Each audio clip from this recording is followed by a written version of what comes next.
Jadi dia fungsinya mengukur pendudukan pengguna spektrum radio pada satu waktu. Nah, kalau kita menggunakan teknik yang lama, itu biasanya agak butuh peralatan yang kompleks. Oke. Kayak kalau kita pakai pseudo Doppler, itu lebih kompleks. Atau kalau kita menggunakan yang time differential of arrival, nah itu harus menggunakan GPS yang sangat akurat. Nah kalau itu makanya saya sempat kepikiran gimana kalau kita pakai sistem AI saja, artificial intelligence. Jadi dari beberapa titik itu kan ada beberapa pengguna frekuensi radio yang sudah fix lokasinya. Jadi kita bisa mengajari artificial kita bahwa kalau untuk titik-titik begini bentuk ininya nanti di semua titik. Nah, gimana kalau ada suatu berdasarkan itu nanti kita mengajari artificial intelligence kita, gimana kalau ada sumber yang tidak diketahui berdasarkan yang sudah diketahui. Kan itu banyak Pak, kayak pengguna FM, dia kan udah fix, jadi ketahuan sumbernya. Jadi kita tinggal ngajari AI itu. Gimana menurut Bapak? Kira-kira tantangan yang harus saya hadapi apa kira-kira? Oke, Pak Kamal, saya jawab langsung ya. Siap. Silahkan Pak, monggo Pak. Ini pertanyaan yang menarik dan secara aplikasi juga sangat kita butuhkan. Jadi alhamdulillah kalau udah ada yang mikirin itu, dan kalau Mas Zul Haidir juga misalkan sekarang sedang sekolah, itu bisa jadi judul juga. Kebetulan udah selesai Pak, barusan balik. Kemungkinan kalau bisa ya Mas dokternya aja lah ngambil pakai itu. Oke, jadi gini. Jadi idenya itu sebetulnya udah dipikirkan banyak orang, termasuk sekarang di URSI itu juga lagi ngomongin itu. URSI itu yang mungkin pernah dengar kan ya, yang organisasi yang ngurusin propagasi. Jadi yang biasanya orang Indonesia menangan kalau buat model gitu ya.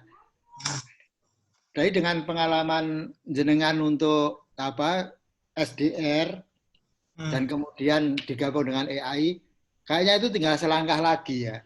Jadi syarat pertamanya untuk tidak ngoprek hardware yang lama, nggak ada cara lain, kita harus menggunakan SDR. Yes, dan SDR sekarang juga udah nggak mahal lagi. Iya, murah Pak. Jadi kalau kantor mau beli juga rasanya udah mampu lah. Nggak sama seperti ketika dulu kita ngomongin spectrum analyzer zaman itu yang 2 Mercy baru. Iya Pak, lebih mahal daripada mobilnya Pak. Iya, nah makanya sekarang dengan SDR kita tinggal tap data yang keluar, kemudian masuk ke AI algoritma, entah itu nanti pakai NN atau RNN gitu ya. Kemudian di belakangnya kita proses lagi, kita tambah dengan algoritma pengenalan dan pembelajaran. Rasanya kalau untuk pengenalan frekuensi saja itu sederhana banget. Karena fiturnya cuman ngomongin magnitudo dan bandwidth kan gitu kan ya. Itu kalau ngajarin SDR untuk bekerja di ranah itu sebentar aja dia mesti udah pinter karena parameter yang diolah nggak banyak. Jadi AI-nya akan dengan cepat belajar dan kemudian bisa kita turunkan lagi kalau udah ketemu polanya, dihardwarekan sebentar, entah itu pakai DSP atau pakai FPGA, maka jadi satu sistem yang seperti spektrum analyzer kita yang masa lalu. Nah, itu ide yang bagus dan saya yakin itu bisa direalisasikan dengan cepat. Jadi kita sekarang juga sedang mengerjakan untuk radar militer yang konsepnya sebenarnya kan mirip kan ya, selalu direction angle of arrival, magnitude detection, deteksi kecepatan, dan seterusnya. Nah, kalau radar kenapa lebih kompleks? Karena parameter yang dilihat lebih banyak. Nah, kalau Anda Balmon yang dimonitor kan cuma itu kan, cahaya, frekuensi, posisi, dan kalau posisi ada yang fix, ada yang baru kan tinggal deteksi gampang. 2 parameter. Ya, jadi kira-kira itu jawaban ininya. Tapi siap nanti kalau mau kerjasama bareng dan sebagainya, monggo kita kerjakan. Kebetulan Oh, saya sekarang di kepala ICT dan robotik yang diantaranya melakukan hilirisasi ide-ide seperti itu supaya cepat bisa digunakan di nasional. oke, siap Pak. Kalau begitu Ya, nanti saya minta kontaknya Pak ya. iya siap, nanti kita share ya. Udah Terima cocok kasih. berarti Monggo ya sama berikutnya. Pak Indro nanti kalau misalkan Mas Wuladir ini ingin berdiskusi dan nanti juga coba nanti saya sampaikan. Apakah suara saya terdengar ya? Iya, Ih, kedengaran Mas. Oh ya. agak Ya, putus tapi masih terdengar. ya. Saya off kameranya dulu ya, takutnya sinyalnya agak enggak ini. Jadi sudah pas ya dari Mas Wuladir untuk menyampaikan tentang solusi untuk Palmo. Nanti saya coba sounding juga ke teman-teman di biasanya kan kalau untuk inovasi itu ke teman-teman di bagian perencanaan. Nanti akan saya coba sampaikan juga. Siapa tahu mendapatkan istilahnya pendanaan atau semacamnya gitu ya. Iya, itu yang berat Mas. Soalnya terus terang kalau untuk AI, kemarin saya coba untuk gambar saja sampai berhari-hari kalau pakai komputer di saya belum cukup kuat. Ya itu pasti kalau AI kan pasti tantangannya Itu tadi karena CPU dan masih macam-macam ya, menggunakan Pak. software kan Mas Iya. Bladir ya. Iya. Kalau nanti sudah jalan, kita geser ke hardware jadi cepat. Oke, siap Pak. Iya. Ya silakan yang lain ada yang mau menyampaikan idenya untuk bisa dikonsultasikan.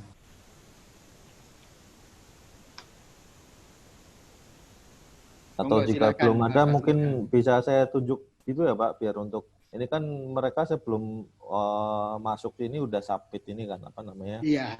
Submit ide mereka Ide. seperti apa. Oh ini silakan Mas Hanif. Oh, Saya lihat ini Mas Hanif tuh kumbung jamur ya. iya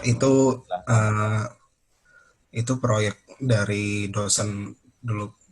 Kebetulan saya mahasiswa teknik elektro dari UB, Universitas Brawijaya. Oke. Jadi kemarin itu proyek dari dosen untuk fakultas lain, fakultas pertanian lebih tepatnya, untuk mengerjakan kumbung jamur milik laboratoriumnya. Tapi mungkin ini mau bertanya tentang ide yang lain sih, karena yang kemarin itu sudah selesai. Jadi mau bertanya perihal tentang monitoring keramaian, monitoring tingkat keramaian suatu area. Jadi kan lagi masa pandemi begini, area publik itu dibatasi. Jadi jika saya mau bertanya perihal regulasinya itu, untuk misalnya jika dipasang di area publik, misalnya taman kota misalnya, atau tempat wisata milik pemerintah daerah misalnya, itu apakah ada semacam regulasi atau gimana gitu Pak?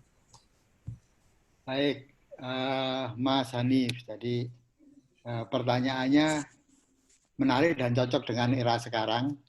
Dan itu secara standar itu namanya crowd detection. Jadi crowd detection. Secara teknologi seperti tadi Mas Zuladir, itu sensornya menggunakan biasanya kamera. Kemudian di belakangnya ada AI yang melakukan processing. Mana yang namanya orang, mana pohon gitu ya. Iya Pak. Jadi sistemnya harus kenal. Kalau pohon dianggap orang, jadi nanti jadi susah gitu ya. Jadi dia harus punya kemampuan bedain antara fitur orang sama fitur non orang. Nah, kemudian pertanyaannya kalau yang saya pahami, jenengan ngomongin regulasi untuk penempatannya ya. Iya Pak. Nah, sepertinya sekarang ketika berbicara dengan ini, hal-hal seperti itu belum diregulasi dan malah seharusnya nantinya menjadi sesuatu yang diwajibkan untuk dipunyai untuk tempat-tempat tempat-tempat umum. Jadi contoh kalau yang Anda tanyakan sekarang itu di Surabaya sudah dipasang itu. Jadi di balai kota, di taman-taman besar itu sudah mulai dipasang. Jadi kamera yang punya kemampuan itu, jadi dia dimonitor di area terdekat oleh Satpol PP, kemudian dimonitor juga di command center di 112. Jadi akhirnya apa? Kalau ada crowd yang dengan jarak rata-rata kurang dari semeter misalkan, maka dia akan alarm. Nah, ini secara teknologi sudah jalan, secara aturan juga malah kelihatannya nanti akan menjadi aturan kewajiban. Contoh masuk ke pelabuhan nanti harus punya itu, sehingga orang nggak boleh antri masuk itu umpel-umpelan gitu ya. Jadi dia harus punya alarm itu. Nah, yang jadi pertanyaan, hampir semua perangkat sekarang yang terpasang, itu seperti yang tadi disampaikan Pak Adriyadi, itu produk-produk yang profesional, harganya mahal. Maka bagi teman-teman yang pengembang ini bisa menggunakan ide dari Pak Adriyadi tadi, yang tadi hanya untuk apa? Untuk suhu kemudian pengenalan wajah, sekarang bergeser ke penerapannya misalkan pengenalan fitur. Jadi misalkan fiturnya cuma orang, nggak perlu dikenalin siapa, tapi yang penting itu orang gitu ya. Jadi konsepnya mirip-mirip sebetulnya semuanya. Nah, itu bisa dikembangkan lagi menggunakan pendekatan alat yang murah, algoritma yang kita kenal, dan sebetulnya algoritma yang kita pahami di teknik elektro itu sudah bisa untuk melakukan itu. Tinggal sedikit kreativitas. Kalau kemarin sudah ngomongin kumbung jamur, ini juga nggak sesulit kumbung jamur juga sebetulnya. Tapi prosesnya, kalau kumbung jamur itu basisnya apa misalkan sensor kelembapan dan suhu, di sini dia ngomong dari kamera.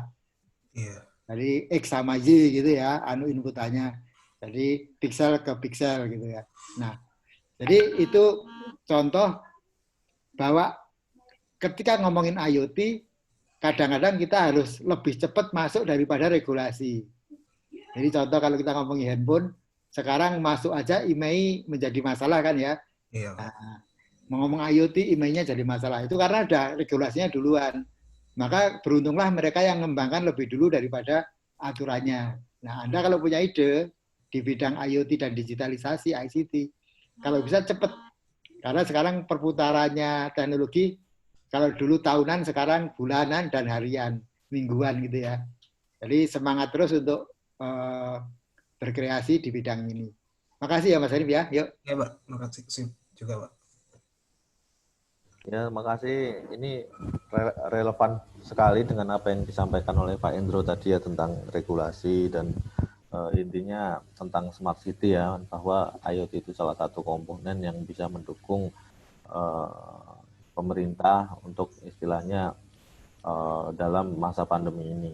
Mungkin selanjutnya ada yang mau menyampaikan lagi? Ada yang mau bertanya? Ini Pak udah bertanya Pak. Dari Aulia Hakim. Aulia Hakim. Ya ini di chat ini Pak, mohon maaf saya mau bertanya terkait hardware. Kebetulan kami lagi create reverse vending machine. Oke. Atau tempat sampah yang bisa mereward point. Yang ingin kami tanyakan bagaimana cara memilih hardware atau microcontroller yang mempunyai reliability yang tahan lama. Selama ini masih menggunakan Arduino. Silahkan Pak. Oke. Jadi ini ngomongin dispenser misalkan botol ya. Jadi kebetulan ini saya juga lagi punya proyek di BIS-nya Surabaya, di GoBIS, itu punya dispenser botol, karena Bu Wali kan pengennya botol kan ya. Nah, botol plastik itu di sana begitu dimasukkan akan dipres, dan bagi yang masukkan botol akan dapat poin. Jadi secara elektronik dapat poin gitu ya. Nah, sekarang pertanyaannya Mas apa tadi ya? Mas Aulia ya. Itu hardware yang apa tadi? Microcontroller yang gitu tahan ya. lama ya, yang reliable. Tahan lama. Jadi pengalaman saya di bidang ICT, khususnya ngomongin hardware, sebetulnya kendala terbesar dari hardware ICT yang bikin nggak tahan lama itu karena panas. Jadi Anda pakai apapun, kalau kondisinya tidak dirancang untuk panas, maka akan bermasalah. Sehingga bukan masalah Arduino-nya yang menjadi masalah, tetapi bagaimana Arduino itu nanti kita casingin, kita kasih heatsink, yang bisa mendifusi panasnya dengan baik. Jadi kebanyakan teman-teman kesalahannya sudah perangkat elektronik dimasukkan ke kotak tertutup, nggak pakai kipas, kemudian nggak dikasih sirip-sirip pendingin. Jadi apapun perangkatnya akan mesti umurnya pendek. Walaupun Arduino yang kita ngomong barang murah gitu ya, tapi kalau itu dilakukan maka tidak ada hubungannya dengan kerusakan karena Arduino murah gitu ya. Sehingga saya mendorong jangan terjebak kepada iklannya produk bahwa dia tahan lama, itu mesti hanya alasannya adalah karena dia sudah dilengkapi dengan sistem pendinginan yang lebih bagus. Itu pengalaman saya. Sehingga kita tetap fokus kepada fungsinya, ya, fungsinya harus kita fokuskan, kemudian selalu pikirkan setiap saat perangkat elektronik, apalagi elektronik yang IoT itu biasanya dicantolin di pohon, dipasang di tebing gitu kan ya, kepanasan, kehujanan. Maka kerusakannya lebih banyak karena fisik. Nah, gitu. Terima kasih, gitu ya. Iya, Pak, terima kasih. Ya, terjawab ya, Mas. Berarti intinya adalah bukan masalah microcontrollernya apa, tapi bagaimana mendesain sebuah hardware itu dilengkapi dengan ya casing dan istilahnya supporting system yang bisa mendukung perangkat itu supaya tidak cepat rusak dan reliability-nya tinggi.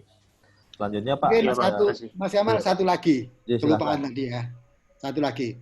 Kalau aplikasi, contohnya yang saya lakukan di BASE, penyebab kerusakan terbesar selain ngomongin suhu, itu adalah power supply. Jadi satu daya. Nah, kestabilan tegangan menjadi kunci. Maka juga sama, pengatur tegangan yang bagus menjadi kunci keawetan dari perangkat. Itu ya Mas Uli ya, tambahan satu lagi ya. Iya Pak, iya Pak. Terima kasih. Itu mau nanya sedikit Pak, saya penasaran itu yang itu pakai teknologi apa ya berarti kalau di situ Pak? Yang mana Mas? Yang BASE barusan disampaikan Pak Endro itu. Oke, jadi kalau mungkin pernah lihat di Surabaya itu ada namanya GoBASE. GoBASE itu base biasa, base diesel ya. Tapi di dalamnya kita dari awal udah ngerancang untuk yang pertama dia bisa dideteksi posisinya. Kemudian bisa ngitung penumpang naik, penumpang turun. Terus dirancang kalau ketemu perempatan, dia dihijaukan oleh sistem lalu lintasnya. Green wave istilahnya. Dapat prioritas ya? Prioritas, jadi green wave. Jadi dia terdetek, kemudian lampu lalu lintas menjadi hijau. Nah, Surabaya kan memang udah adaptif kan dia lalu lintasnya. Kemudian sekarang ditambahin lagi dengan dispenser tiket melalui mesin press botol ya. Jadi sudah masuk ke situ. Dari situ, makanya sekarang sistemnya menjadi semakin lengkap. Jadi termasuk display di base sesuai dengan posisi, jumlah penumpang bisa dikirim langsung ke server, sopirnya siapa, ngantuk atau enggak gitu, itu sudah dimonitor semua. Memang base-nya sekarang belum sampai seperti Jakarta. Surabaya baru punya 18 tambah 8, cuman enggak sampai 30 ya. Karena lagi jadi teknologinya sendiri ya IoT terapan ya, IoT terapan. Tetapi diusahakan terintegrasi dengan sistem lain. Tadi sistem manajemen armada, sistem manajemen lalu lintas. Jadi diupayakan kalau itu nanti udah menjadi contoh bisa diterapkan di Indonesia yang lain gitu. Ya Pak, terima kasih banyak atas sharingnya. Jadi menarik sekali ya. Karena memang berarti memang sudah tahu sebenarnya apa yang menjadi kebutuhan dan disitulah IoT masuk ya Pak. Kalau saya tangkap. Bisnisnya harus diketahui dulu ya. Ya.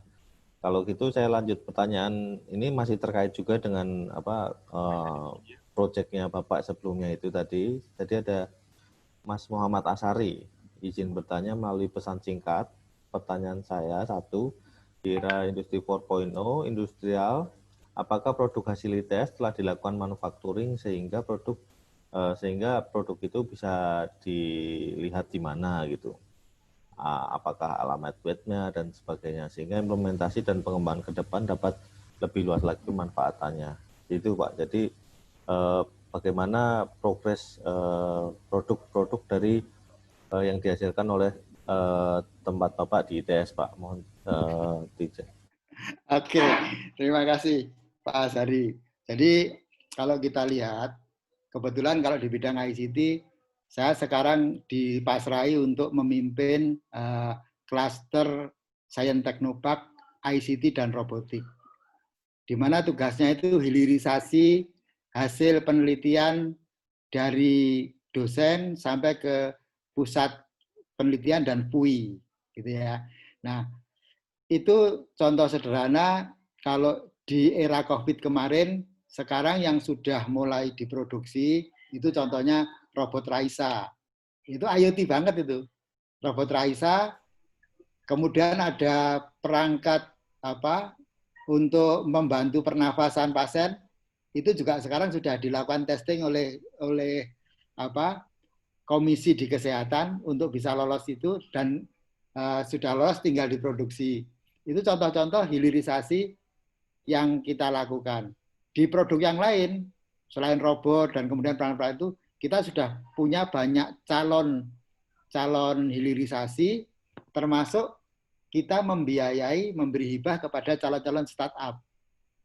Jadi kalau kita lihat, minggu kemarin ada 49 calon startup yang kita wawancarai untuk nanti kita danai untuk memproduksi ide-ide mereka dengan supervisi dan bantuan dari para ahli di ITS.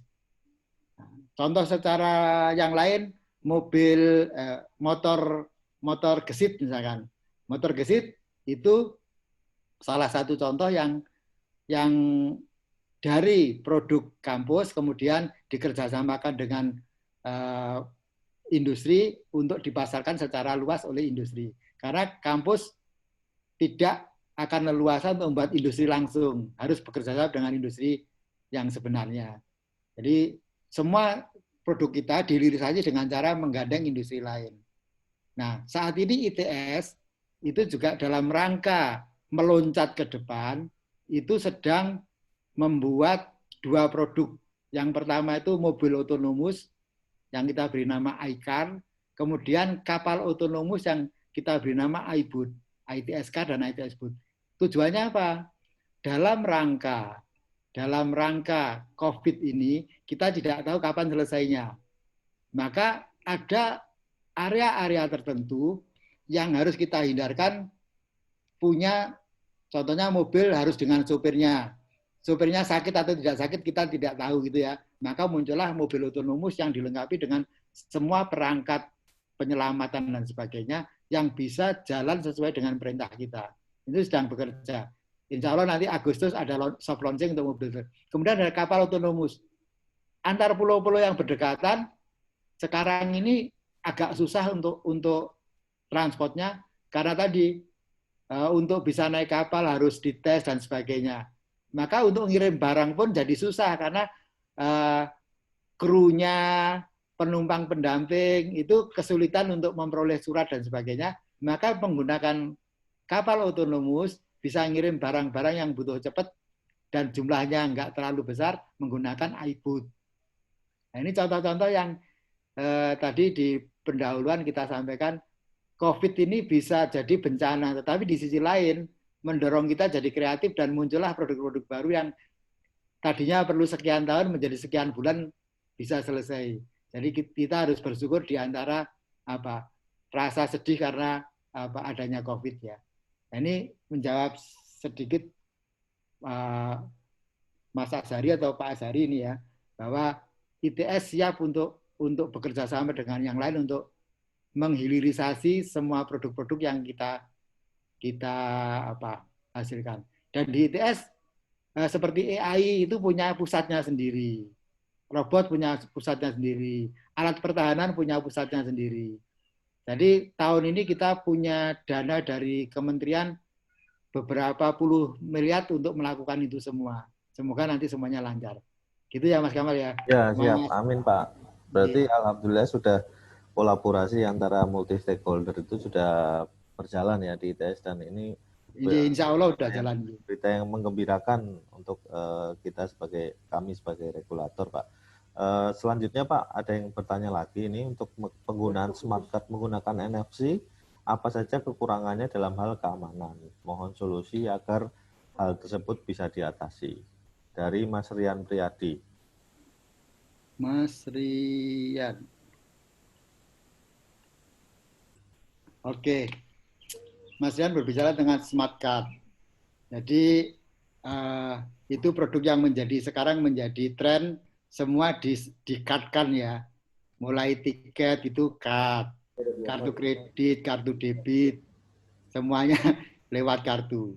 Dan kita tahu kalau kita bermain dengan itu, ada yang kelasnya macam-macam, kemudian distance-nya juga macam-macam. Kan gitu ya. Jadi contoh yang saya gunakan untuk pajak pasir di sebuah kota di Jawa Timur, itu smart card yang long ring, bisa sampai 200 meter. Nah, kalau smart card-nya aja bisa ngirim datanya 200 meter, kalau ketemu orang pinter kan datanya ketangkep semua ya. Nah, maka di konsep pendekatan, kalau kita ngomong SPBE, itu ada satu aspek yang sangat penting, yaitu security. Kita tidak bisa menyerahkan security-nya ke security-nya pabrik card. Jadi kalau pabrik card itu udah dia selalu punya iklan, dia dilindungi security berlapis. Tapi kalau sesama engineer kan tahu security-nya seperti apa, cara bukanya seperti apa. Maka developer yang memanfaatkan smart card, apapun kelasnya, apapun jaraknya, maka dia harus juga belajar security. Jadi selalu butuh security layer berikutnya. Di aplikasi kita harus kita tambahin security. Nah itu ilmunya ada sendiri, dan insya Allah kalau kita sudah pernah bermain di sisi itu, jualan security pun itu bisa jadi duit. Jadi teman-teman kalau punya keahlian security, nggak perlu semua kita kerjakan sendiri, gandeng dengan teman-teman yang bekerja di keahlian smart card, maka kita jual keahlian security kita untuk nambah keamanan dari smart card yang kita gunakan. Jadi kita nggak bisa maksa pabrik untuk membuat security sesuai dengan level kita, tapi kita tetap harus membuat sistem pengaman sistem kita sendiri. Karena saya sarankan, yang kita jual nanti adalah sistem. Jangan menjual perangkatnya, sistemnya. Karena kalau perangkat itu sekali jual selesai. Tapi kalau kita menjual sistem, platform, itu akan sustain ketika proses bisnisnya sedang berjalan. Kira-kira gitu Mas Kamal. Mas Rian ya? Ya, sangat komprehensif ya yang disampaikan oleh Pak Indroyono, bahwa memang harus didouble ya, nggak bisa kita membiarkan security itu hanya di vendor saja, tapi kita harus juga mendouble si security ini. Ada lagi yang mau bertanya Pak, ini dari Nasri Maulana Pak. Permisi Pak, saya mau bertanya, saat ini kami lagi membuat suatu sistem yang mengendalikan penggunaan daya, yaitu dari panel surya dan dari PLN. Permasalahannya adalah pembacaan data yang tidak linear saat data sensor diproses menggunakan Node MCU ESP32. Jadi pada saat dibaca di web, data dari sensor tersebut tidak stabil. Jadi dari hal tersebut, apakah ada saran mengenai hal tersebut? Alasan memilih ESP32 karena pin analog yang cukup banyak dan ukuran microcontroller yang minimalis. Terima kasih Pak.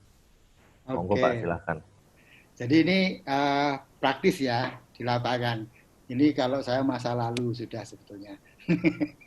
Sekarang yang praktis itu ya masih ingat, tapi nah jadi saya sampaikan kadang-kadang teman-teman fokus kepada punya sensor, punya microcontroller, punya protokol komunikasi, ditancepin terus langsung dievaluasi, oh tidak stabil, oh putus nyambung gitu ya.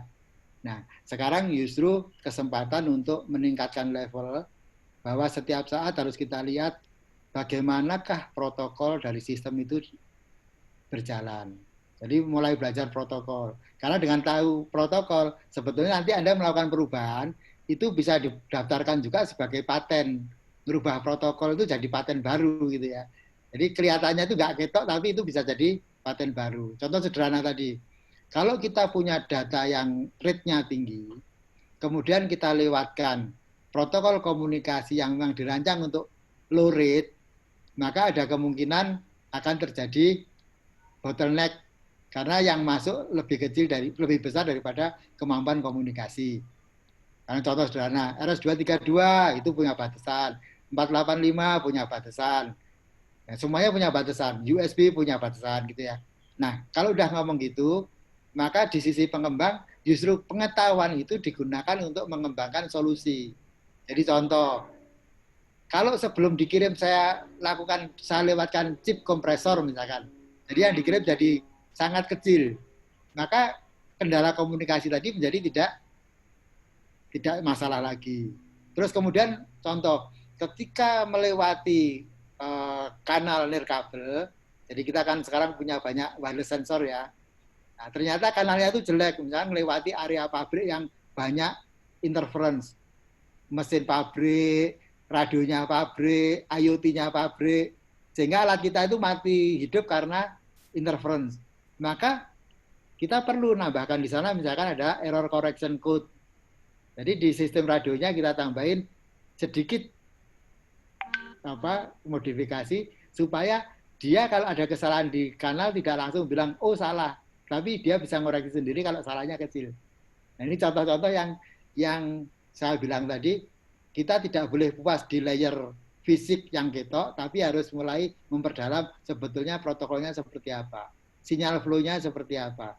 Dan ilmunya sekarang yang kita pakai hari ini, itu sudah dikembangkan 20 tahun yang lalu, jadi nggak perlu khawatir kehilangan ilmunya gitu, tinggal nyari gitu ya. Jadi ini saya mendorong aja untuk selalu bersemangat, bahwa pada intinya itu yang terjadi di dunia nyata kita. Jadi harus tetap kita tingkatkan, tidak bisa tergantung, oh ini nunggu nanti Arduino seri berikutnya, nunggu LoRa seri berikutnya. Kalau itu yang dilakukan ya kita user terus, kita tidak punya kontribusi. Sedangkan dari itu kita bisa menambah kontribusi-kontribusi baru yang sebetulnya nggak kelihatan, tapi itu bisa jadi kontribusi besar dan bisa kita patenkan nantinya. Kira-kira gitu Mas Kamal. Ya, Pak. Ya. Terima kasih Pak atas arahan dan wise-nya terkait hal ini. Sangat menarik ya. Jadi memang kita nggak bisa cuman belajar physical layer aja, tapi harus ke atas-atasnya lagi ya intinya Pak di situ. Iya, betul. Ini ada lagi Mas Andika Muhammad ingin bertanya, silakan diberikan kesempatan. Assalamualaikum Pak. Apakah Waalaikumsalam. Ya.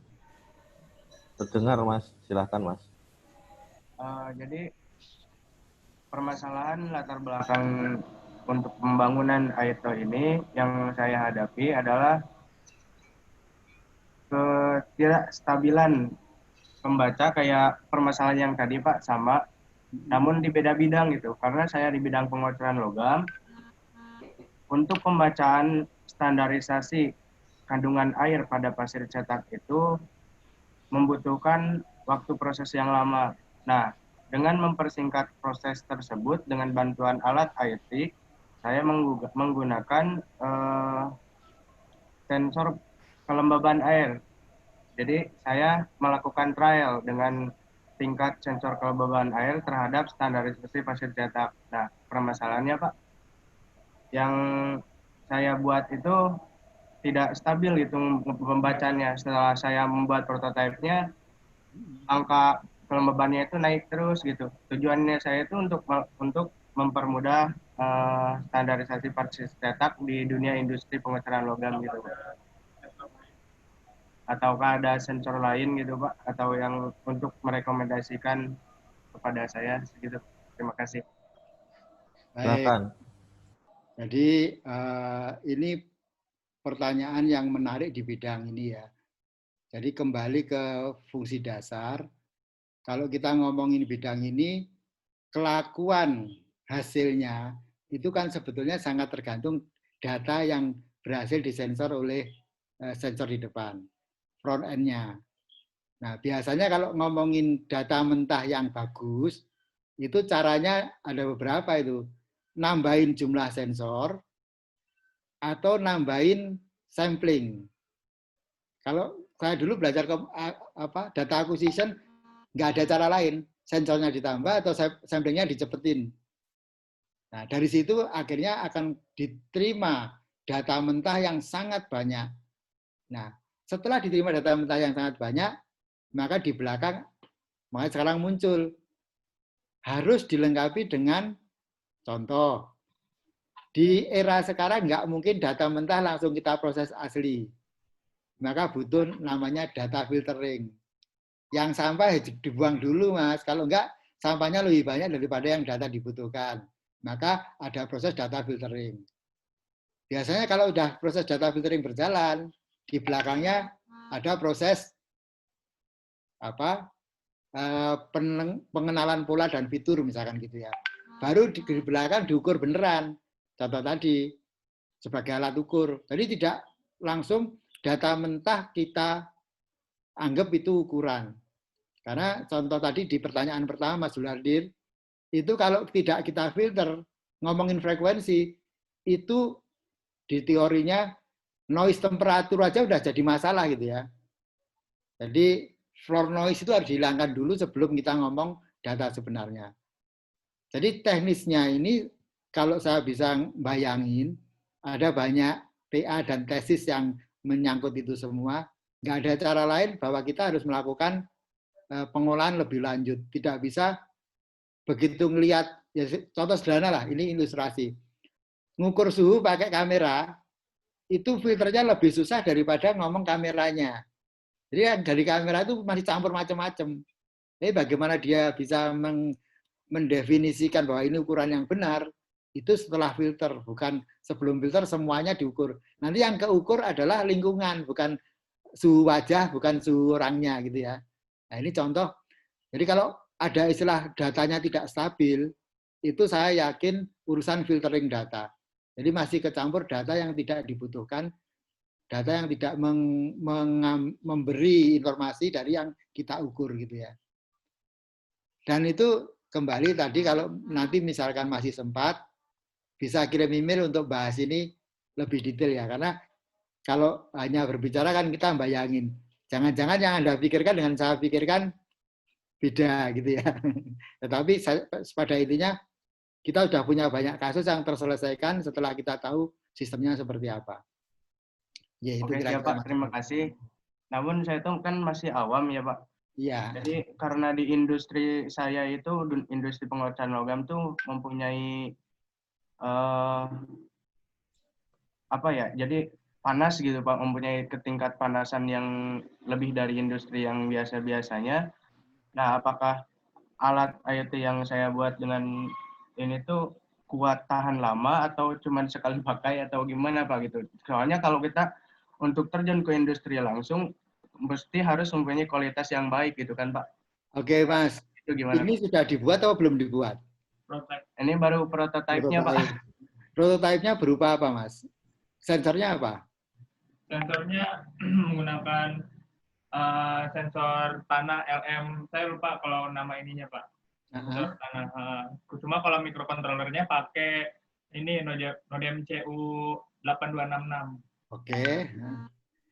Jadi mungkin saya memberi ini aja ya, memberi masukan sensor terbaik untuk suhu sekarang, khususnya untuk yang lokasi berbahaya, itu menggunakan sensor warna, jadi kamera. Jadi seperti yang tadi lagi dibahas Mas Andi Yadi, menggunakan kamera untuk mengukur suhu. Dan itu sudah diterapkan di mulai PLN, ngukur trafo nggak usah naik gitu ya. Ngukur trafo di atas itu pakai ditembak dari bawah. Termasuk di tanur-tanur pelelehan logam, itu sekarang sudah tidak lagi menggunakan sensor mekanik di dekatnya karena itu lingkungan sangat berpengaruh.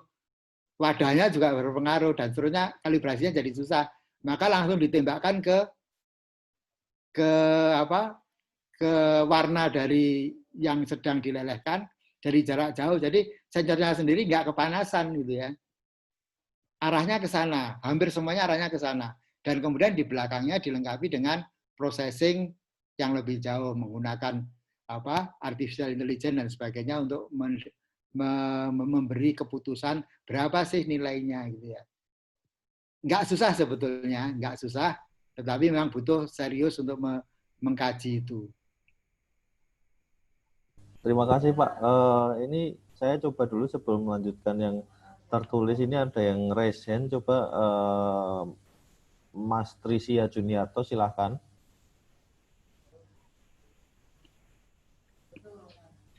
Oke. Assalamualaikum warahmatullahi wabarakatuh. Waalaikumsalam. Kedengaran? Iya. Oke. Perkenalkan, nama saya Trisia Juniarto. Saya domisili Bandung. Saya seorang praktisi IoT. Menarik tadi yang Pak Edo sampaikan ya di presentasi itu mengenai smart mobility. Jadi kebetulan kami dan tim di sini juga lagi mengembangkan V2X, Vehicle to Everything, di mana ya konsepnya pakai menggunakan DSRC standar di protokol 802.11p. Jadi kita modifikasi kernel untuk beberapa produk Wi-Fi yang ada di pasaran yang menggunakan chipset Atheros, ATH9K atau ATH5K gitu ya. Itu produk-produk TP-Link atau produknya kita pakai sih produk GLNet ya, yang RAM-nya besar dan ROM-nya juga besar gitu ya. Nah, di situ kita kasih beberapa ada perubahan kernel untuk mendukung standar ATS G5 gitu ya, yang buat transportation. Kita ubah kernelnya, kemudian kita tambahin beberapa fungsi untuk sementara sekarang update status, Pak. Jadi kalau misalkan yang mengikuti WA kan awalnya juga update status, Pak. Jadi kita mulai dengan update status. Misalkan ada kendaraan atau vehicle yang mogok, itu dia bisa update status lagi mogok, dan itu bisa diketahui oleh yang lewat gitu, Pak. Atau misalkan ya bisa dibuat lampu merah, atau misalkan ngebatasin misalkan untuk insiden gitu ya. Itu yang kita riset untuk beberapa ya dengan tim. Nah, itu masih generik Pak ya, masih generik ya untuk itunya aja. Cuman yang saya tanyakan itu pertama masalah security kan memang itu broadcast Pak ya. Jadi kita pakai UDP broadcast, jadi setiap orang yang lewat di situ akan tahu gitu ya status si vehicle tersebut. Nah, itu fungsinya memang pertama untuk menghindari insiden ya. Misalkan di kapal karena gelap dia bisa broadcast, dia bisa ketahuan statusnya kapal apa gitu. Misalkan kayak gitulah. Jadi update status. Nah, yang pertama yang security itu kira-kira di bagian mananya ya Pak? Karena di standar itu tidak dijelaskan untuk masalah security ya. Jadi kita agak bingung ini mau nyimpan di mana security-nya. Bisa di layer yang paling atas gitu ya. Atau misalkan memang kita pakai hardware security, itu bisa juga, itu beberapa opsi gitu. Nah, kemudian kira-kira untuk yang kedua, untuk smart city, kita bisa ikut bermain nggak di situ gitu ya? Atau bisa diaplikasikan untuk kayak misalkan menggantikan RFID yang Bapak bilang tadi, yang long range RFID itu kan bisa juga, Pak. Jadi konsepnya ya kayak detection tapi tidak ada gate gitu ya, tidak ada RFID. Atau misalkan buat radar gitu ya. Jadi yang konsepnya yang awalnya radar, menggantikan radar tapi fungsinya di vehicle gitu Pak. Gitu ya. Ya. Mungkin itu aja pertanyaan saya. Terima kasih. Assalamualaikum warahmatullahi wabarakatuh. Mas Trisia, ikut senang saya kalau ada yang sudah sampai ke level itu. Jadi ini sebetulnya kalau di vehicle otonomus saya itu nanti baru November include fitur itu. Jadi menarik ini ya. Jadi ini sebetulnya yang Anda sedang lakukan itu masuk dalam ranah teknologi nilai tambah. Jadi yang dulunya untuk aplikasi lain, kemudian kepikiran untuk aplikasi lain. Seperti kalau kita ngomong WASE dan sebagainya itu kan berbasis yang bukan transportasi tadinya ya. Nah, maka di sini pertanyaan sebenarnya adalah sebelum kita melakukan penerapan sebenarnya, Anda harus pahami betul standarisasinya secara internasional. Nah, sekarang bacaannya apa untuk aplikasi ini? Selain 802. Yang ITS G5 itu, Pak. Oke. Jadi yang komunikasi dan itu ya. Ya, yang V2X for everything, jadi semuanya bisa ini. Jadi itu cukup global. Maka nanti mungkin disempatkan untuk coba dilihat, kalau sekarang Mas Kamal dan teman-teman kan banyak ngacu Etsy ya. Di Etsy hal seperti itu sudah mulai dibahas. Dan kebetulan nanti di Agustus saya juga dengan tim IEEE yang Smart City juga akan membahas itu juga. Artinya kita memang bisa berkontribusi di pengayaan layer dan sebagainya. Tetapi biasanya amannya dibalik. Kita lihat dulu rekomendasi yang ada, maka kemudian kalau kita melakukan modifikasi, lakukan dokumentasi bahwa modifikasi dilakukan di layer mana, di sub-layer mana gitu ya. Karena kalau cuma ngoprek aja, nanti ujung-ujungnya tidak interoperable. Jadi hanya jalan di lokal, tidak bisa di tempat yang lain. Akhirnya kalau dijual susah. Nah ini kita belajar pelan-pelan untuk, ngopreknya mungkin sudah cukup lumayan, tinggal sekarang dicocokin dengan regulasi. Jadi Mas Kamal dan kawan-kawan itu tiap hari kerjaannya ngomongin standar dan regulasi. Nah ini juga sama, di sisi pengembang harus peka itu.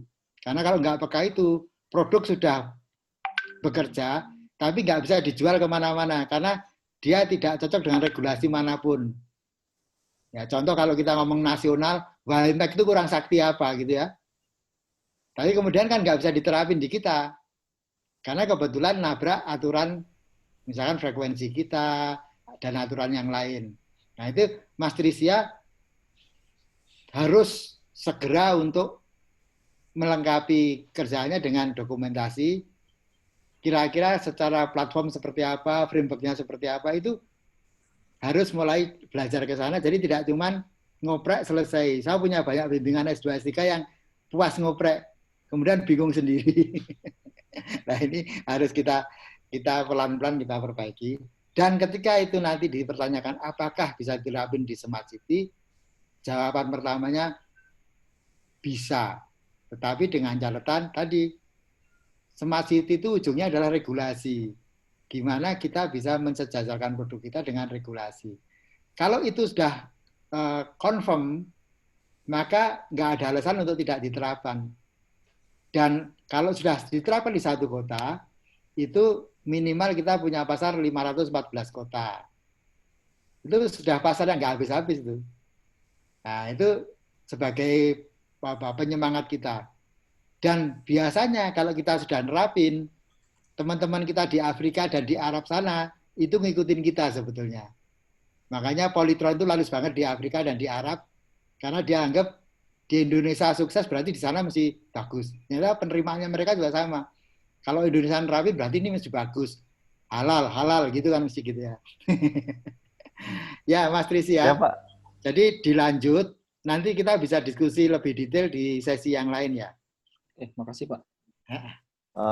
Mohon maaf ini waktunya tinggal 5 menit ya, kurang dari 5 menit. Ini yang tertulis ini pertanyaannya sudah saya tulis semua, saya copy semua. Nanti bisa menjawabnya nanti melalui email aja gimana ya Pak?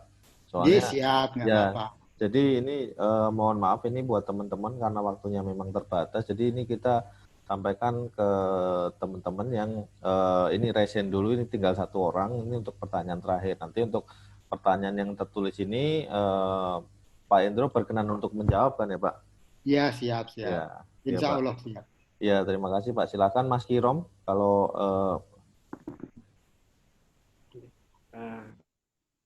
terima kasih Pak atas waktunya.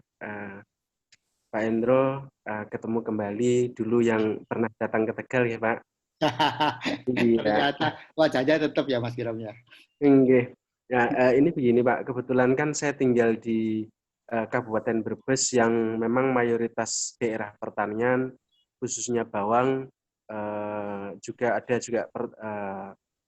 padi seperti itu. Nah, kebetulan saya kemarin sudah coba buat prototipe berkaitan dengan sistem pengairan, karena memang mayoritas petani kita yang khususnya padi itu kan kalau kemarau tidak pernah dapat kebagian air Pak, karena hampir selain dari sumber pengairan itu sudah dihabisin oleh pompa-pompa dari petani bawang. Nah, kemudian saya berpikir untuk coba membuat sebetulnya kalau pas kemarau itu dengan buka sistem buka tutup dari waduk itu 4 hari dibuka, 3 hari ditutup seperti itu, ternyata pas dibuka itu kepenuhan, artinya terlalu melebihi kebutuhan air untuk padi. Tapi ketika 1-2 hari ditutup, itu ternyata terjadi penguapan. Maka saya coba buat riset itu berkaitan dengan sistem buka tutup pintu air berbasis IoT.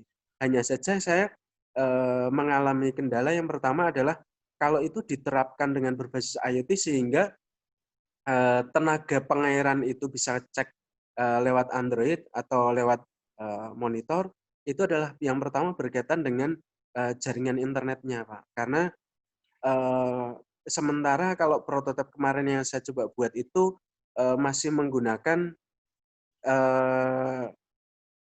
WiFi dari Android. Nah, sedangkan untuk area padi, tanaman padi itu kan ya saya pasangin banyak sensor seperti itu. Misal saya pakai sensor untuk mengukur ketinggian padi. Kalau padinya sekian, itu kebutuhan air sekian. Termasuk saya juga pakai suhu sama kelembaban DHT seperti itu.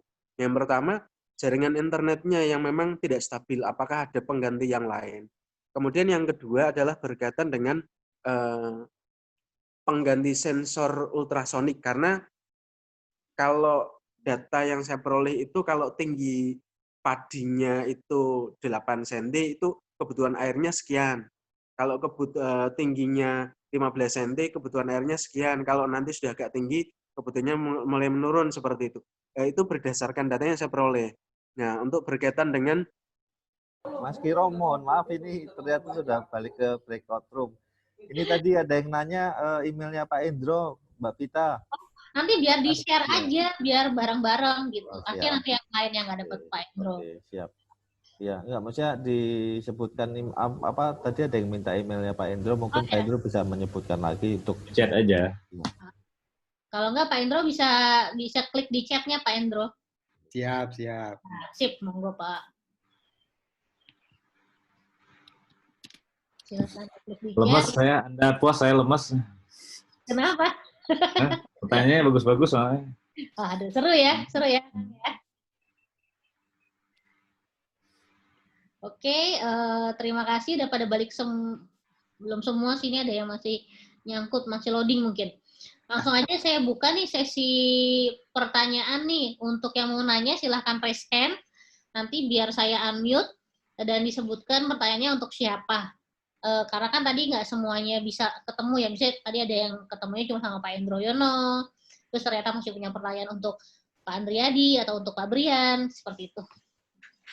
Silakan teman-teman bisa klik raise hand. Mbak Pita. Ya. Sepertinya ini di tempat breakout room 1 ini masih numpuk pertanyaannya.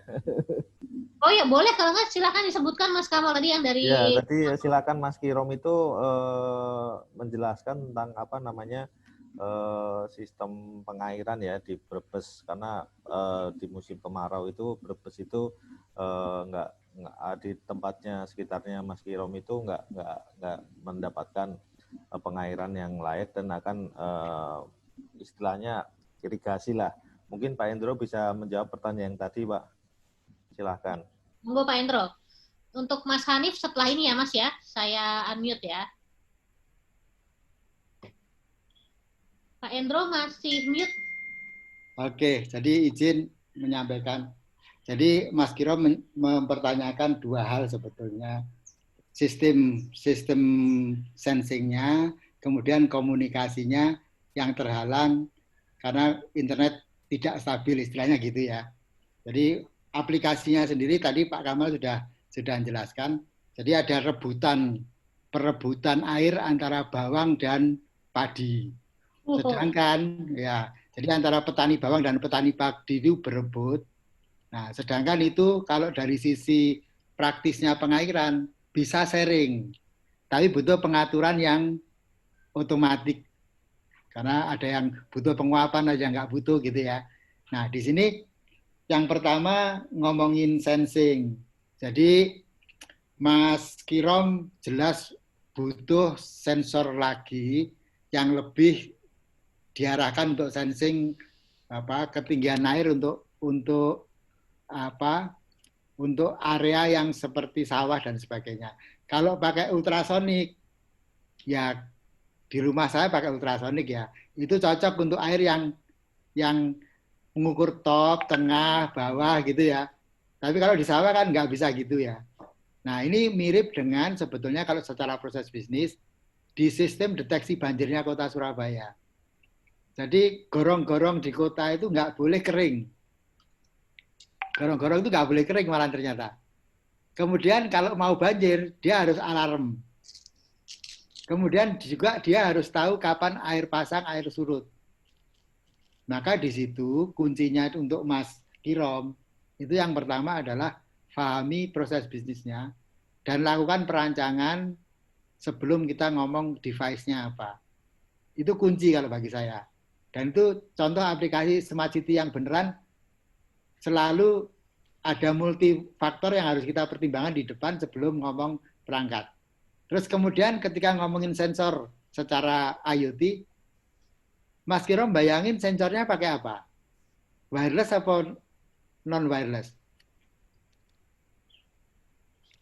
Mas Kirom. Kirom? Mas Kirom. Monggo di unmute. Sudah. Mas. Iya, oke. Kalau jaringan sih kita kemarin kepikirannya adalah untuk pakai WiFi begitu. Oke. Nah, ini contoh satu hal yang mungkin Pak Andriadi bisa memberi pencerahan lebih jauh. Kalau kita sudah ngomongin IoT, ngomongin wireless sensor network, itu nanti ada mekanisme di mana nggak direct WiFi, Mas. Jadi bisa pakai LoRa, pakai apa gitu ya. Chip-chipnya sudah ada yang terintegrasi, sehingga kita ngomong satu area persawahan bisa nanti pakai sensor wireless, yang kemudian secara manajemen IoT kita atur, kemudian masuk ke dalam katakanlah bahasa generiknya multiplexing. Dari situlah baru kita ngomongin akses ke WiFi standar, akses ke seluler standar gitu ya. Jadi di sawahnya sendiri kita juga sama-sama tahu lah. Kalau sawahnya Brebes tuh ombonnya segitu, ngomongin selulernya mungkin juga banyak yang nggak tersenggol seluler. Makanya harus kita buat jaringan sendiri. Tadi jawabannya Pak Teguh waktu ada pertanyaan pertama tadi. Kalau kota saya itu jaringannya jelek gimana? Komunitas IoT punya cara untuk melakukan pembuatan jaringan sendiri dengan misalkan menggunakan frekuensi yang tidak perlu lisensi. Nah, itu ada caranya sendiri. Jadi tanya Pak Andi Adi apal itu. Caranya seperti apa, barangnya apa gitu ya. Jadi tadi saya ceritakan ke teman-teman kalau ngopreknya saya itu 10 tahun yang lalu, sekarang sudah nggak ngoprek lagi, tapi masih ingat-ingat sedikit ya. Oh, minta Pak Rian ya biar ngasih jaringan di situ ya, Pak. Iya, benar, harus seperti itu. Jadi kira-kira jawabannya proses bisnis paham, penjadwalan tahu, sensornya tahu, jaringan yang sudah kita buat sendiri, maka urusan di atasnya itu layer stakeholder. Dikasih duit atau enggak, gitu kan akhirnya nanti. Ujung-ujungnya di situ. Tapi biasanya seperti di Surabaya, kalau konsep kita bagus, kepala dinas hingga wali kota akan mensupport dengan baik. Kalau itu konsep bagus dan syukur-syukur kita bisa POC. Ya Pak Riyadi ya, kalau konsep di kertas POC nggak jalan ya nggak dikasih duit kan gitu kan ya. Jadi miniatur harus bisa di POC-kan dengan baik. Tapi untuk Mas Kirom, karena saya juga pernah di sana, nanti kapan-kapan saya main lagi deh untuk ngomong ini. Siap, ya. Pak. Siap. Ya. Oke, terima kasih. Ya Mbak, bahkan untuk Pak sawah pun perlu DFS sama TPC ya Pak Indro ya istilahnya itu. Oh iya. Ya Mbak, saya kembalikan ke Mbak Vita lagi Mbak, silahkan. Oke, mungkin bisa ditambahin sama Mas Andriadi tadi untuk Mas Kirom. Udah dijawab tuh sama Pak Edo, udah. Langsung lengkap ya. Oke, selanjutnya tadi ada pertanyaan dari yang angkat tangan. Monggo Mas tadi. Mas Hanif.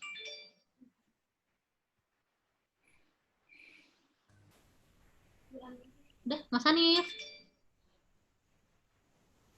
Mas, sudah saya unmute loh, Mas. Oh, tadi masih mute soalnya. Oke, monggo. Masih terpesona. Ini mungkin pertanyaannya ke Mas Andri dulu.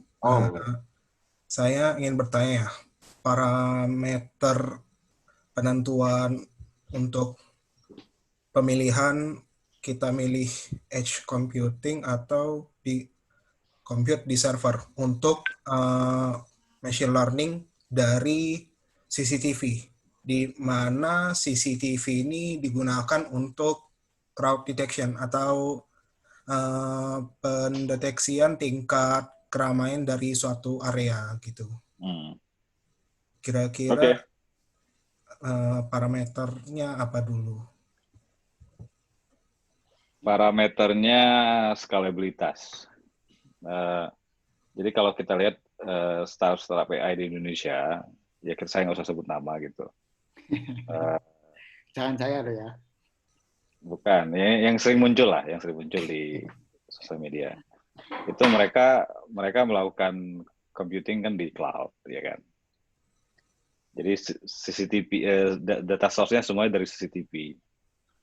CCTV kamera, maksudnya CCTV kamera, data source-nya itu CCTV kamera dummy aja gitu ya. Maksudnya dummy itu bukan dummy nggak jalan, tapi maksudnya ya cuma sebagai kamera, that's it gitu.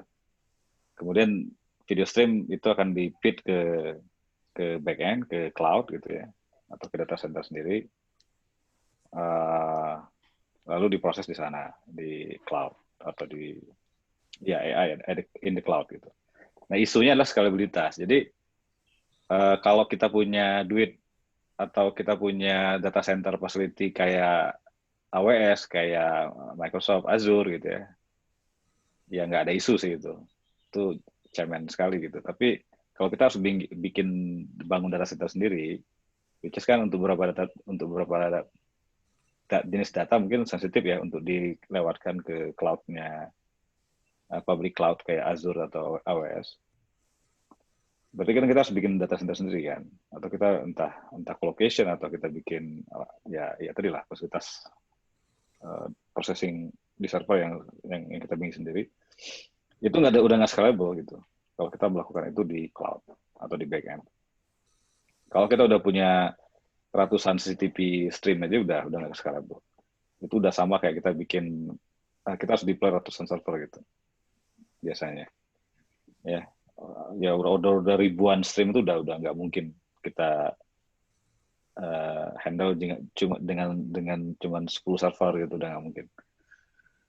Itu aja masalahnya. Kalau kita mampu melakukan skalabilitas, melakukan scaling di sisi cloud dengan investasi, saya kira nggak ada masalah. Gitu. Nah, makanya beban itu biasanya kita sebar ke edge kan. Nah, di edge itu mimpinya kan seperti itu kan. Mimpinya adalah seru ya kalau kita sebar ke edge gitu. Tapi masalahnya adalah edge computing atau bukan edge computing istilahnya. Edge intelligence atau edge AI itu problemnya adalah susah gitu bikinnya.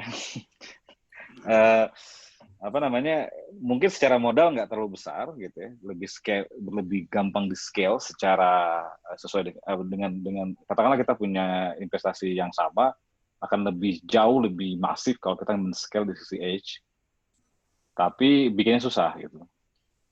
Jadi kita harus investasi di skill kalau itu gitu, bukan di infrastruktur, tapi skillnya kita harus. Dan sekarang nggak banyak sih, susah nyari developer yang main di edge karena optimasinya susah mas. Kita punya model kita bikin machine learning dengan TensorFlow atau Keras atau PyTorch gitu ya. Kita bawa ke edge itu pasti nggak langsung jalan kan. Terus saya biasanya ada sesi khusus tuh bisa 2-3 jam gitu sharing-sharing tentang itu karena topiknya banyak sekali. Nah, cuman sekarang udah mulai lebih banyak ya teknologinya ya. TensorFlow kan udah support officially gitu. TensorFlow for microcontroller misalnya. Udah official. Kalau kemarin kan masih harus hacking dikit lah. Terus ada beberapa platform juga yang bisa dipakai. Ada studio, ada dashboard yang kita tinggal bisa desain. Cuma prinsipnya tetap nanti begitu kita deploy tantangannya lumayan. Jadi tantangannya lebih banyak di scale, kalau yang di edge, kalau yang di server lebih banyak, atau di cloud itu lebih banyak ke capital ya, lebih ke modal investasi infrastruktur. Jadi Mas punya yang mau fokus ke mana ya? Jadi saya lebih ngeliatnya ke sana. Gitu. Menjawab pertanyaannya? Gimana Mas? Ya, coba menjawab. Ya, kasih Mas Andri. Oke. Sip, berarti saya pindah ke yang lain ya. Kalau ada yang mau nanya lagi, mungkin 1 atau 2 pertanyaan lagi sebelum ditutup sesi kelas konsultasi hari ini. Silahkan bisa raise hand. Jadi nanti saya unmute. Ini kayaknya kalau begitu rame malu-malu ya. Tadi pada rame ya di. Iya, tadi di masing-masing sampai teler ini. Agak puas kami lemas. Lemas. Kalau banyak orang malu-malu, kalau orangnya sedikit malu-maluin. Oke, monggo silakan. Kalau nggak pede bisa kirim pertanyaan ke chat ya. Mbak Vita, tadi masih ada yang belum terjawab, boleh disampaikan di sini? Boleh, Mas Kamal. Ya, ini dari Mas Bima Satria ya. Selamat siang, saya bertanya terkait alat saya Smart Garden untuk monetisasi hasil pertanian dengan menggunakan device LoRa, teknologi wireless sensor network. Kendala yang dialami adalah perutingan dari wireless sensor network tersebut sekaligus reliability baterai yang tidak tahan lama. Nah, bagaimana cara mensiasati kedua permasalahan tersebut? Kemudian karena menggunakan LoRa, apakah kami perlu membuat LoRa gateway agar dapat diunggah ke dalam cloud? Silahkan Pak Indro atau mungkin Mas Andri. Kayaknya Mas Andri dulu aja deh. Wah, lemes nih. Saya mute ininya ya, kameranya ya. Saya sedang merokok soalnya, jadi tidak baik buat mahasiswa dilihat. Jadi gini, gateway LoRa dulu saya mau highlight itu sangat tidak disarankan untuk bikin sendiri ya. Kalau beli terus install sendiri ya itu memang caranya seperti itu. Tapi kalau bikin sendiri dari nol gitu ya, apalagi kita bicara full-fledged LoRa gateway, full-fledged itu artinya benar-benar LoRa konsentrator yang multi-channel gitu, bukan cuma single channel kayak buatan-buatan Dragino atau apa itu gitu, atau kayak ESP32. Itu sih gampang bikinnya dan murah, tapi kan nanti jadi secara performance jadi nggak scalable gitu. Nah, kalau misalnya mau LoRa gateway yang multi channel, saya sarankan sih beli gitu ya, karena sekarang udah lebih murah dibanding 4 tahun yang lalu misalnya. Kalau 4 tahun yang lalu mungkin masih puluhan juta gitu. Sekarang untuk skala maker tuh udah ada yang harga 3 jutaan yang udah siap dipasang ya, bukan bentuknya bukan modul bentuknya gitu, udah siap dipasang, tinggal colok listrik. Jadi saya sarankan itu. Udah cukup mumpuni gitu, bahkan untuk skala nodes atau device misalnya order 100-an itu masih cukup mumpuni. Nah, masalah sertifikasinya ke Mas Kamal tanya itu gimana tuh kalau untuk skala untuk uji coba doang, untuk sandbox boleh nggak gitu, nggak usah certified misalnya. Kalau uji coba kayaknya belum perlu sertifikasi kan ya Mas Kamal ya? Mungkin buat nyoba-nyobain. Iya, atau Pak Indra bisa. Dia nggak berjawab juga. Oke, saya lanjut yang tadi, yang pertama adalah baterai sih. Saya tertarik dengan topik itu karena kami sendiri mengalami hal yang sama ya sejak lama gitu. Idenya kan kita pakai LoRa atau LPWA secara umum, NB-IoT juga salah satunya. Itu kan kita pengen hemat baterai gitu. Tapi sebenarnya itu kadang-kadang kita terlalu kemakan marketing ya gitu ya, kemakan jualannya NB, jualan LoRa ya. Sebenarnya baterai itu tidak berbanding lurus dengan teknologi apa yang kita pilih gitu sebenarnya. Ini yang saya mau highlight. Betul LoRa atau NB-IoT akan menggunakan power consumption-nya akan lebih rendah dibanding kalau kita pakai Wi-Fi atau atau misalnya seluler 3G, 2G gitu ya, bisa sampai 10 kali lipat secara current consumption ya, atau power consumption. Tapi kalau kita pengen tetap apa namanya hemat baterai gitu ya, kita harus mengatur firmware-nya juga atau software di dalam device itu supaya optimal gitu. Misalnya pengiriman datanya, ukuran payload datanya juga kita harus atur gitu ya. Jadi jangan sampai kita kirim 1 kilobyte tapi kita kirim lewat LoRa misalnya, ya jadinya harus 10 kali ngirim gitu. Padahal sebenarnya kita mungkin bisa mencapai hasil yang sama dengan hanya puluhan bytes misalnya. Karena jangan kita kirim string, tapi kita misalnya harus kirim binary gitu ya. Data formattingnya harus kita atur. Kayak gitu-gitulah, teknis banget sih. Itu satu. Yang kedua adalah kita coba sebisa mungkin data itu kita olah di device ya. Makanya tadi ada cerita IoT atau Edge Intelligence tadi kan. Jadi yang kita kirim data ke cloud itu udah benar-benar udah agak matang gitu, atau setengah matang lah. Jangan data mentah setiap saat kita kirim buat apa gitu. Kita kirim data accelerometer misalnya, kita kirim semuanya gitu. Ya lama nyampenya. Jadi harus dikombine dengan misalnya Edge Intelligence atau Edge AI. Ini real ya, jadi betul-betul harus dicoba diimplementasikan. Nah, yang ketiga mungkin bisa dikombine dengan teknik energy harvesting misalnya gitu. Jadi mengharvest energi dari lingkungan seperti solar, atau sekarang itu lagi ada topik tentang bagaimana mengharvest energi dari RF ya, radio frekuensi. Itu udah ada modul yang siap dipakai sebenarnya gitu. Dicoba dilakukan harvesting itu. Jadi kita baterainya hanya untuk menyimpan, tapi tidak selalu dipakai terus gitu. Bahkan ada beberapa use case tuh cukup pakai superkapasitor misalnya gitu ya, nggak ada baterai gitu.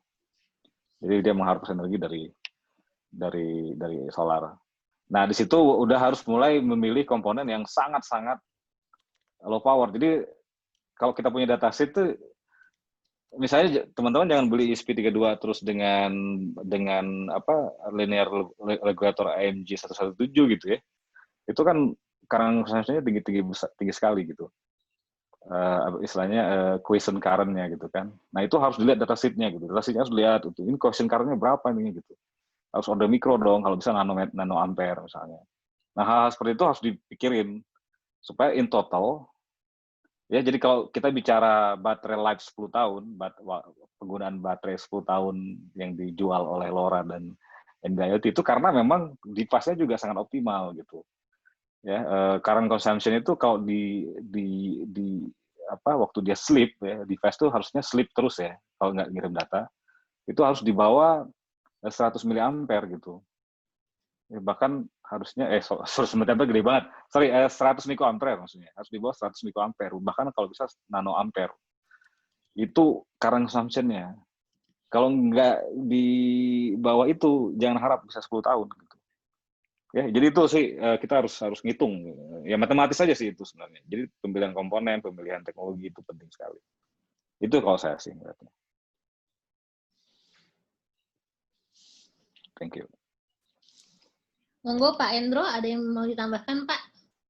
Rasanya udah semua deh tak balas. Jadi intinya sebetulnya memang secara teori sekarang lagi dikembangkan banyak hal.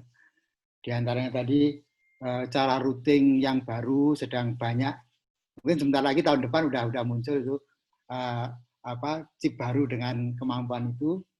Kemudian terkait dengan baterai jelas hukum kekekalan energi itu berlaku. Sehingga kalau kita ngomong di IoT, di communication, hukumnya cuma 2. Yang tetap itu bahwa distance dan capacity membuat baterai habis itu, kalau tadi saya setuju Pak Andi, pre-processing penting. Jadi contoh sederhana, teman-teman itu sebetulnya cuma ngomong naik atau turun, itu dikirim dalam string naik dan turun, itu udah berapa byte itu.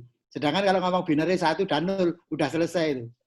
Nah ini hal processing di depan menjadi penting untuk difahami. Sehingga yang dikirim itu hanya yang sekecil mungkin, tapi memberi arti pada proses bisnis kita. Kayak gitu bagi teman-teman pengembang memahami tidak hanya operasionalnya, tapi sinyal processingnya juga harus dipelajari juga. Kira-kira itulah. Oke, sip. Terima kasih banyak Pak Hendro. Ini ada pertanyaan dari Trisia Juniarto.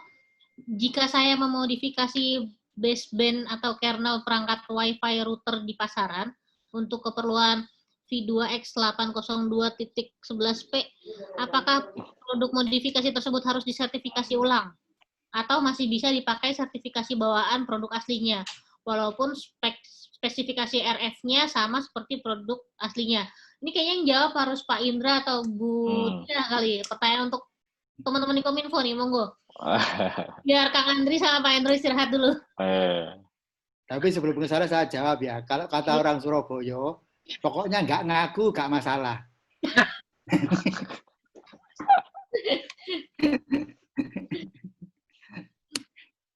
Jangan Pak, jangan diajarin begitu Pak.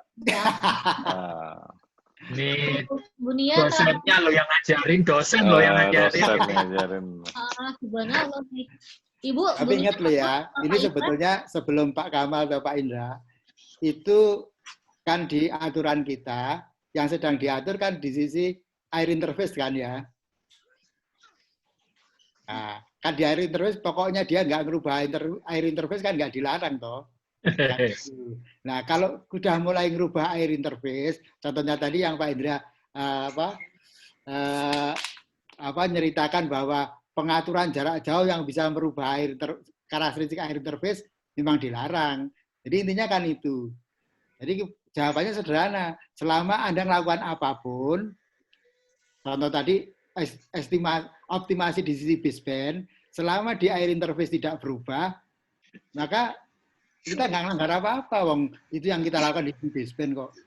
Nah itu contoh sederhana dalam mendekati ini. Jadi bukan berarti nanti dianggap yang belakang-belakang itu berubah merubah depan ketika yang memang tujuannya tidak merubah depan gitu kan ya. Ya Mas Kamal ya kira-kira benar gitu ya. Kalau Bunia, monggo silahkan dijawab Bunia. Kalau frekuensinya berubahnya tinggi beda banget ya jangan dong Pak. Makanya kan intinya kan kalau tidak merubah frekuensi berarti kan nggak melanggar siapa-apa. Kan pertanyaan tadi kan dia mau memodifikasi kernel loh. Nah kernel itu di sisi mana itu? Software kan itu. Iya kan di baseband belakang toh. Iya.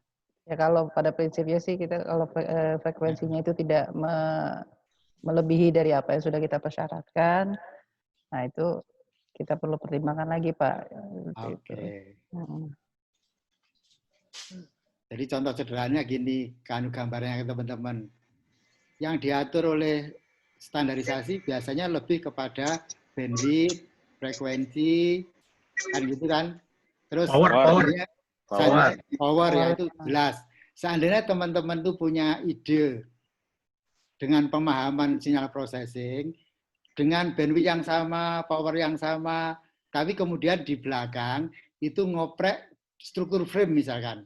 Itu nggak diatur itu. Jadi dengan ilmu yang dia punyai, struktur frame berubah, maka kualitas berubah, tapi tidak mengganggu apapun di luar itu.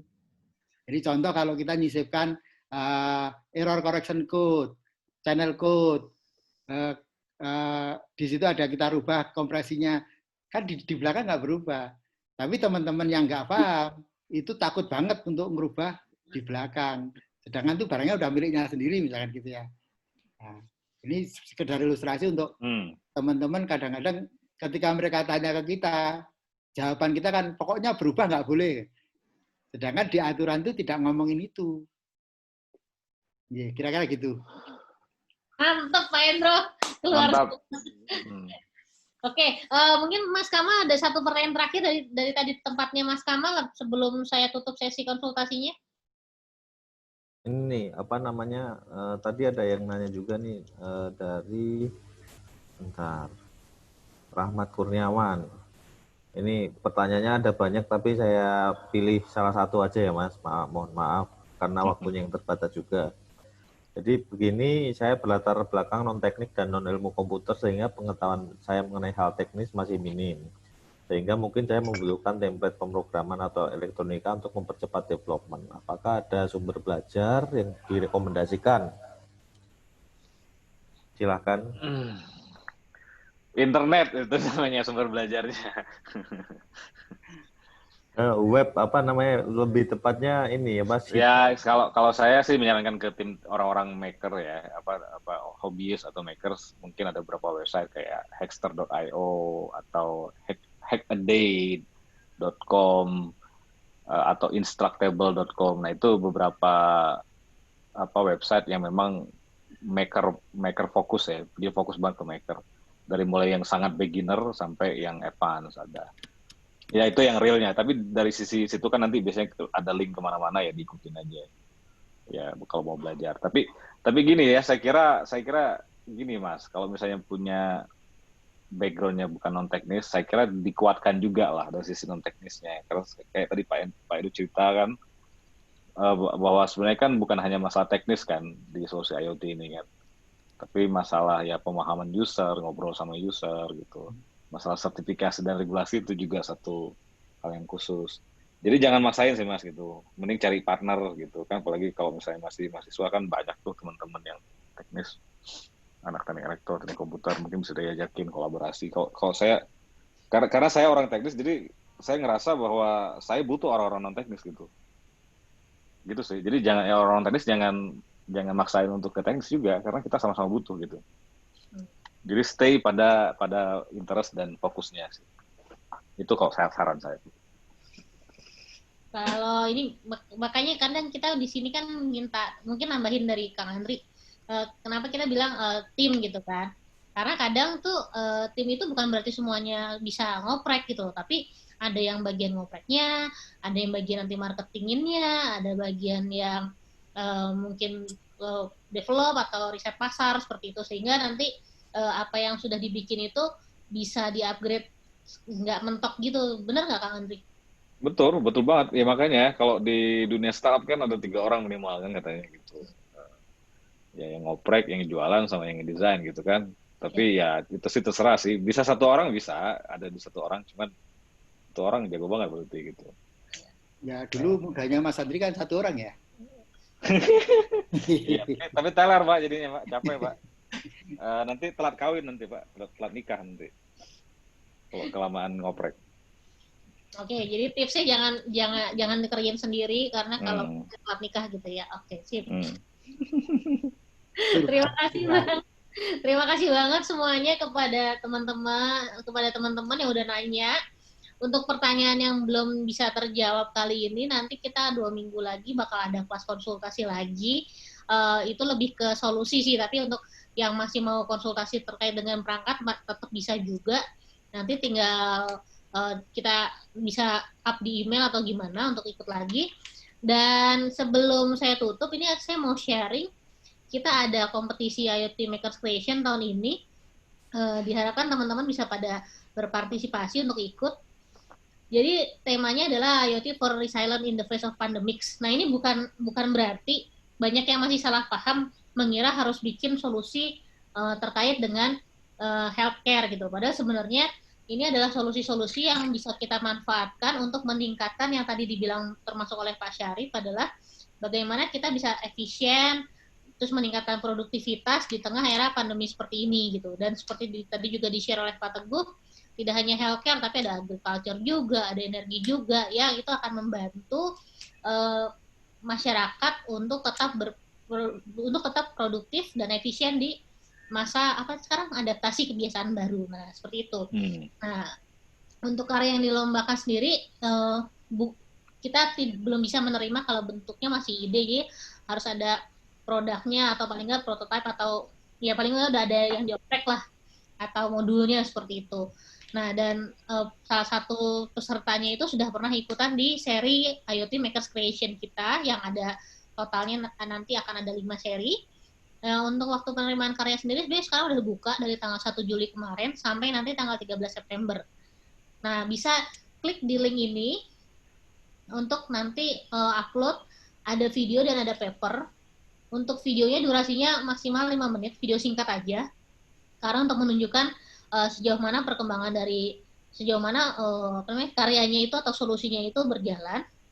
Nah, dan bisa juga nanti jangan lupa untuk papernya sendiri ini ada detailnya, bisa juga dilihat.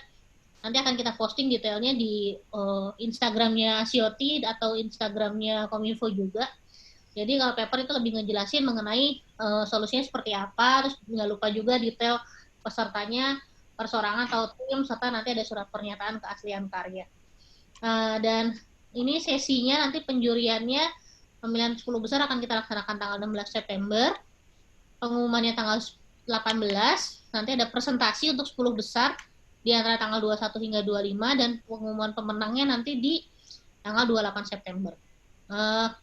Jadi nanti kita akan ada dewan juri dari Kominfo, Asioti, ada dari sponsor utama juga, dan ada juga dewan juri dari lembaga pemerintahan yang lain atau organisasi lain.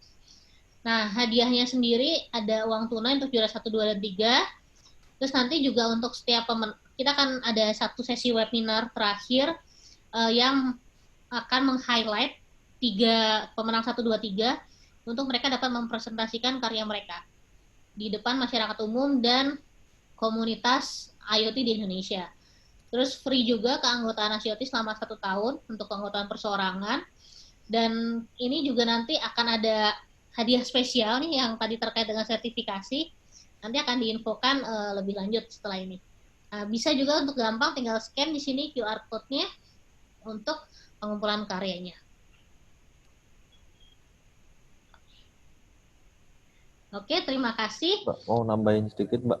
Ya. Ya, tadi setelah saya lihat-lihat yang di sesi yang Pak Endro ini, saya lihat-lihat kebanyakan ini udah masuk sebenarnya champion material ya, yang artinya sangat didorong untuk bisa ikut kompetisi ini dari yang tadi konsultasi ya. Jadi semoga solusi-solusi yang tadi ditanyakan itu udah ada di kompetisi nanti kita, jadi kita bisa melihat solusi-solusi yang benar-benar bisa menjadi supporting system dalam menghadapi masa pandemi. Mungkin seperti itu, Mbak. Sip, terima kasih banyak Mas Kamal. Jadi harusnya pada ikut semua ya. Ini saya di chat akan saya umumkan alamat emailnya Pak Endroyono. Untuk materinya sendiri, materi presentasi hari ini nanti akan kita kirimkan via email bersama dengan e-sertifikat. Dan untuk kegiatan hari ini juga akan kita upload juga nanti di YouTube, sehingga kalau ada yang lupa-lupa nanti bisa dilihat lagi. Cuma mungkin agak lebih lama waktu upload YouTube-nya karena ada beberapa bagian dari breakout room yang harus diedit dulu. Seperti itu. Terima kasih banyak kepada para pembicara, kepada Pak Endroyono, Pak Andriadi, Pak Brian. Terima kasih Pak Brian dari Excellence Data. Thank you support-nya. Terus juga kepada tadi ada Pak Syarif juga, terus Pak Ismail udah duluan. Terima kasih juga kepada PLT Direktur Standarisasi Perangkat Pos dan Informatika, kepada Pak Indra. Tadi sih masih ada ya, Pak Indra. Sip. Makasih Pak Indra. Terus terima kasih juga saya sampaikan kepada Bu Nia, kepada Pak Teguh Prasetya selaku Ketua Umum Asioti. Pak Teguh, terima kasih sudah ikut acara ini sampai selesai. Di tengah sama-sama. Mantap. Jangan lupa kita 2 minggu lagi ada konsultasi lagi, kelas konsultasi lagi. Dan kalau misal nanti ada Pak Teguh akan memberikan kelas konsultasi 2 minggu lagi. Jadi kalau mau menyerap segala ilmunya Pak Teguh, jangan lupa ikutan kelas konsultasi 2 minggu lagi. Pak Teguh akan turun untuk langsung memberikan konsultasi kepada teman-teman semuanya. Sekian dulu dari saya. Mohon maaf jika ada salah-salah kata. Saya Vita Indah Maulani selaku moderator hari ini sekaligus Sekjen Asosiasi IoT Indonesia. Pamit undur diri. Wassalamualaikum warahmatullahi wabarakatuh. Waalaikumsalam. Terima kasih Pak Teguh. Terima kasih teman-teman, bapak-bapak semua. Mas Brian. Terima kasih ya. Kalau mau unmute, silahkan bisa unmute diri masing-masing. Thank you semua. Ini Mbak Pita nggak ada foto bareng Mbak Pita ya? Nggak ada kalau gitu. Biasanya kan foto. Ya suka lupa dia, suka lupa. Biasanya foto ini, screenshot biasanya. Oh udah, tadi udah di foto. Gue fotoin lagi ya. Udah ya. Lupa foto nih sebentar. Satu, Coba dua. pada nyalain dong ini. Smile, nyalain kamera semua, nyalain kamera. Nyalain kameranya. Mumpung mau difoto sama Vita tuh. Ya. Bentar lah. Gitu, biar kelihatan gantengnya. Oke, selanjutnya berarti. Kan ada berapa slide nih, Pak? Iya. Terima kasih kepada seluruh teman-teman peserta yang sudah ikut acaranya dari tadi pagi. Terus udah gitu udah ini menghabiskan kuota untuk belajarnya untuk ikut kelas ini, itu saya tahu. Ya. Thank you banyak. Oke. Ya, saya pamit juga. Pak Teguh, nuhun Pak Teguh. Terima kasih teman-teman.